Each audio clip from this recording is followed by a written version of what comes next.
সকলোকে জন্মাষ্টমীৰ আন্তৰিক শুভকামনা জনালোঁ। আজি চাগে আপোনালোকো গোটেই দিনটো খুবেই ব্যস্ত নহয়নে? ময়ো একেবাৰে অনুষ্ঠুপীয়াকৈ ঘৰতে শৰাই এভাগ আগবঢ়ালোঁ। এই অনুষ্ঠানটো আগৰ পৰাই মোৰ খুব ভাল লাগে।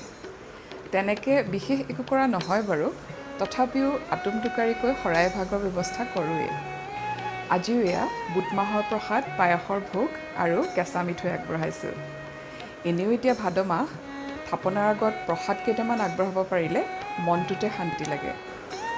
আৰু সৰুৰে পৰাই এনে পৰম্পৰা ঘৰখনত পাই আহিছোঁ, গতিকে এতিয়াও যিমানখিনি পাৰোঁ ধৰি ৰাখিবলৈ চেষ্টা কৰোঁ। বাৰু, এই সকলোখিনি বস্তুৱেই অতি সুস্বাদু হয় যদিও কেঁচা মিঠৈ ভাগ কিন্তু সকলোৰে হেঁপাহৰ নহয়নে?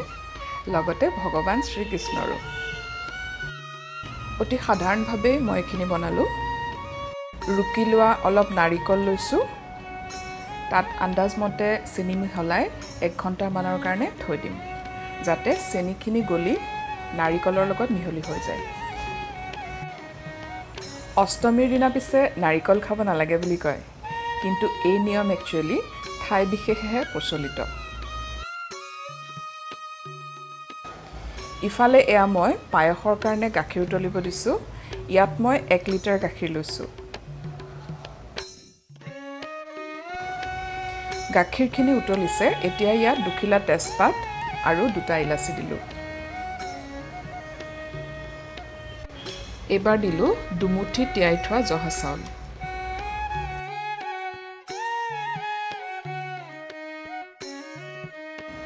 প্ৰায় 80% মান সিজিছেই।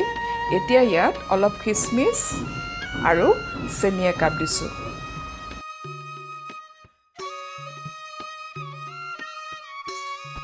এয়া পায়স হৈ গ'ল। এতিয়া কাজুকেইটা দি নমাই থ'ম। কাজুকেইটা এনেদৰে লাষ্টত দিলে ই পূৰাকৈ সিজি নাযায়, আৰু পিছত খাওঁতে যেতিয়া কাজুৰ বাইট মুখত লাগে তেতিয়া খুব ভাল লাগে একচুৱেলি।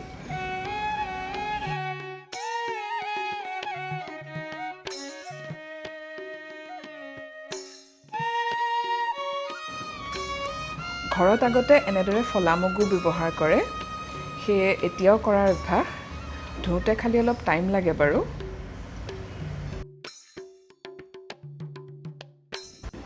ফলা মগু সাধাৰণতে উজনি আৰু মধ্য অসমত ব্যৱহাৰ কৰা দেখা যায়। নামনি অসমত গোটা মগুৱে ব্যৱহাৰ কৰে।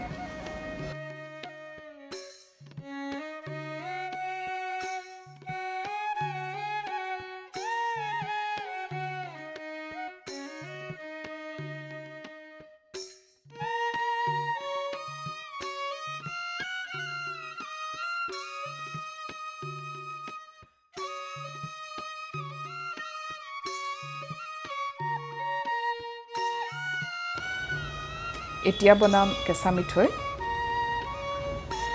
চেনিখিনি চাওক, নাৰিকলখিনিৰ লগত একেবাৰে ভালদৰে মিহলি হৈ গৈছে। 1 চামুচ গৰু ঘিউ দি দিছোঁ। ভালদৰে মিক্স কৰি ল'ব লাগিব।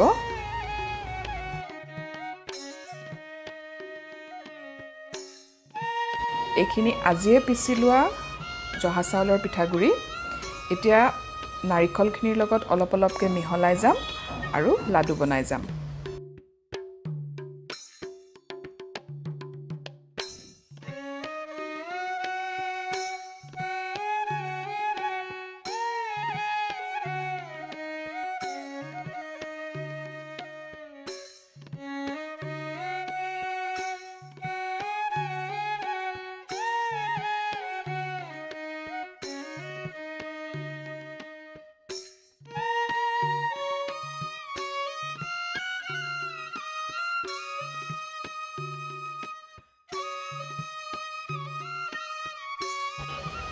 এতিয়া সজাওঁ শৰাইখন।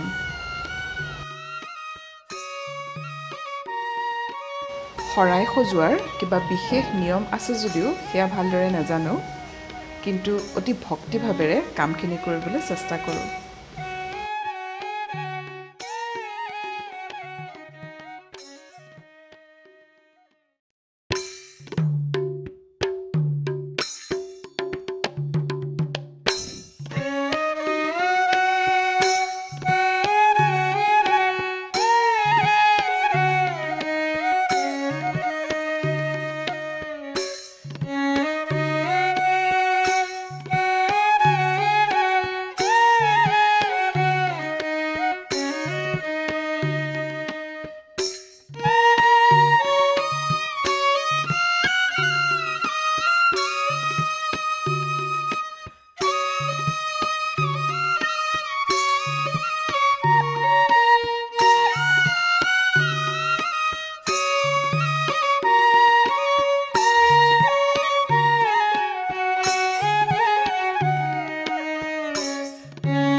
মাহটোত এনেদৰে শৰাই এভাগ আগবঢ়াব পাৰিলে মনটো কিন্তু সঁচাকৈয়ে খুব ভাল লাগে।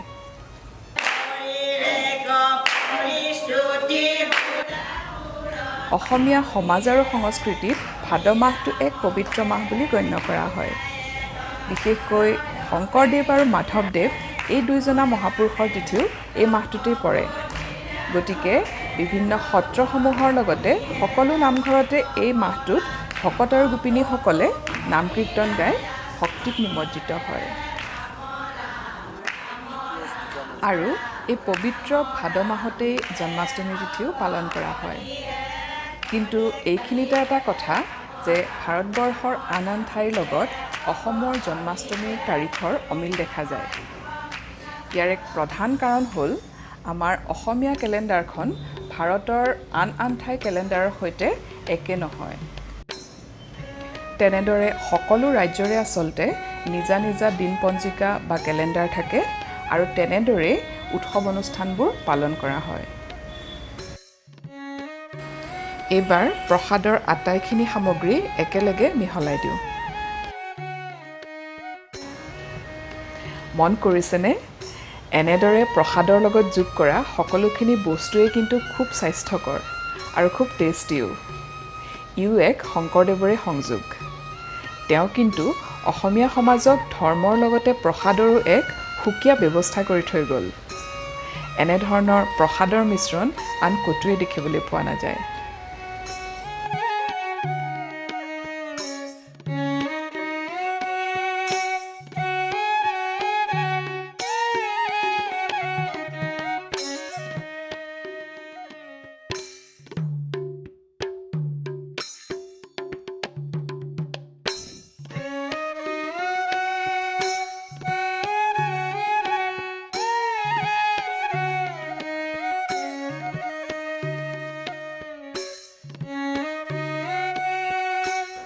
আকৌ এবাৰ সকলোলৈকে জন্মাষ্টমীৰ শুভকামনা থাকিল। চাই কেনে পালে জনাব আৰু আপোনালোকেও কেনেদৰে পালন কৰিলে সেয়া কমেণ্ট যোগে নিশ্চয় জনাব। আৰু শেষত কওঁ, চেনেলটো যদি এতিয়ালৈকে ছাবস্ক্ৰাইব কৰা নাই তেনেহ'লে প্লিজ কৰি দিব আৰু কাষতে থকা বেল আইকনটো প্ৰেছ কৰি দিব। ধন্যবাদ।